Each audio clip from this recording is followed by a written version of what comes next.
So ayan guys, mayroong natanggal na floor tiles sa swimming pool underwater sa may stairs banda. So ayan, nakikita nyo sa picture, sa video, na merong bakante.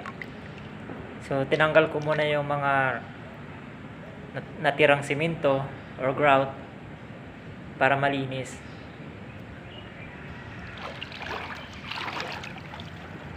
So ito yung natanggal na tiles, 3 piraso.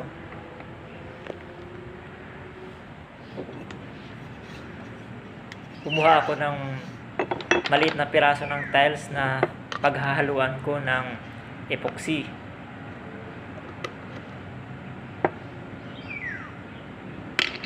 So ayan, binuksan ko yung lata ng epoxy.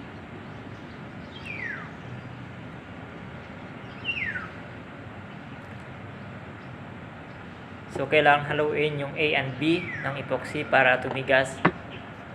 Dahil kapag hindi mo hinalo yung A and B, hindi siya titigas. So kailangan isang pares siya.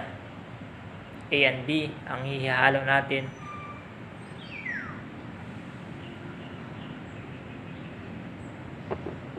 Ayan.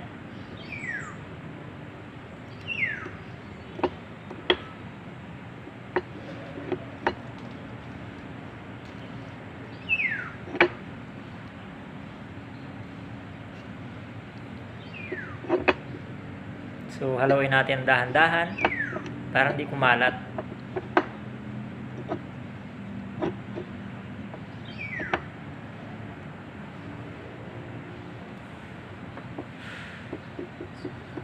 So ayan, nahalo ko na. Sa ngayon, nalagay ko na yan ngayon sa tiles. Sa tiles na natanggal.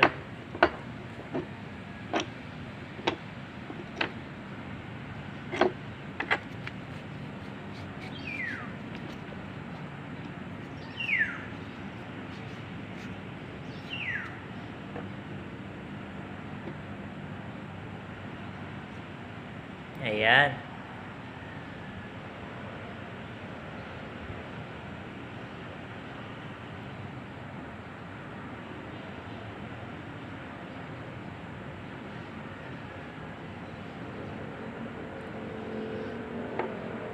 Kailangan hindi gaano makapal yung lalagyan natin, yung sakto lang.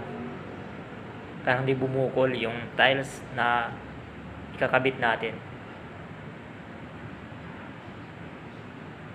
So ayan, dinaliri ko na lang para mas madali.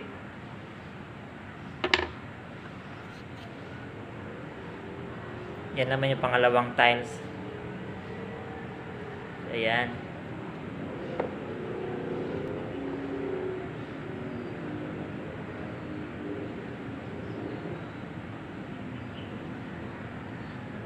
So ngayon, nalagyan ko na yung 3 tiles.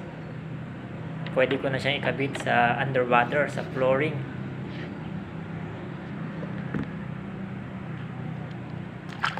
So kinuha ko yung isa.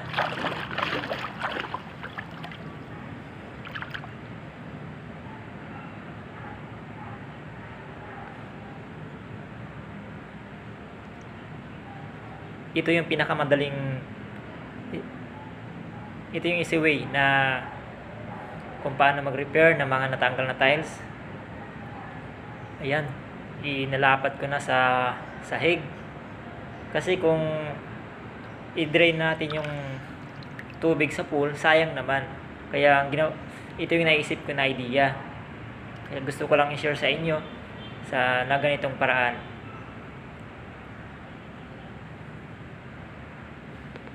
So ayan, diniinan ko para lumapat.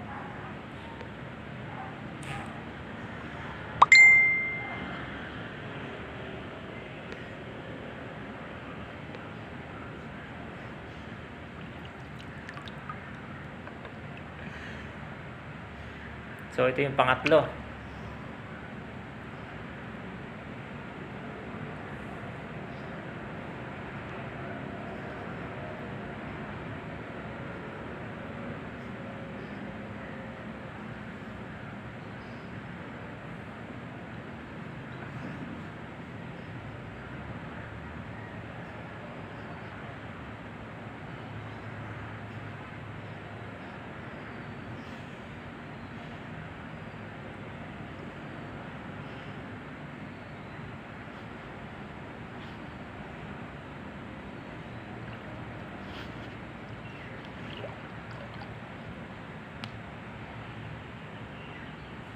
So ayan guys, inapakan ko pa siya para mas lalong kumapit, mas lalo siyang dumikit. Ayan.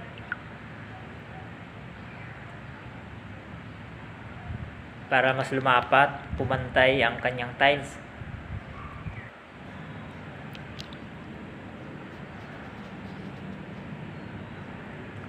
So ngayon nalagyan ko siya ng epoxy sa pagitan. Ito yung pinaka-grout niya para mas matibay, walang papasok na tubig, para hindi siya kumapak ulit. So ilang beses ko nang ginawa to sa swimming pool na yan. Yung iba niya nasa 5 feet pa, malalim na. So buti yan, nasa baitang lang na abot kamay, na hindi na kailangan sisirin. So ayan, nilagyan ko yung mga pagitan ng epoxy para mas tumibay siya. Ito yung pinaka-grout ko. Ayan.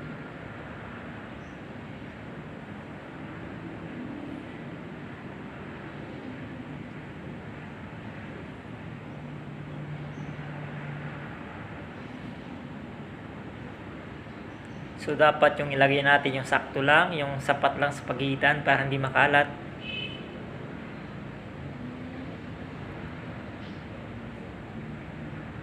So ayan. Ito yung pinaka easy way. Kaysa naman mag-drain tayo, so malaking gasto sa tubig. At yung tatawag naman tayo ng gagawa, gastos rin. So ito share ko lang sa inyo yung mga naisip kong idea.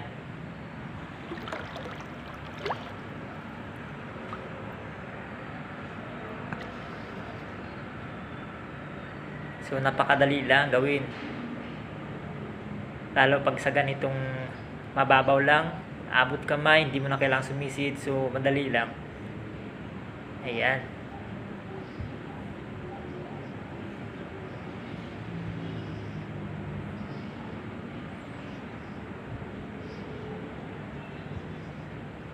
Sa nakakapanood po nito, kung maaari po sana ay paki-like, share, and subscribe para sa mga susunod kong video.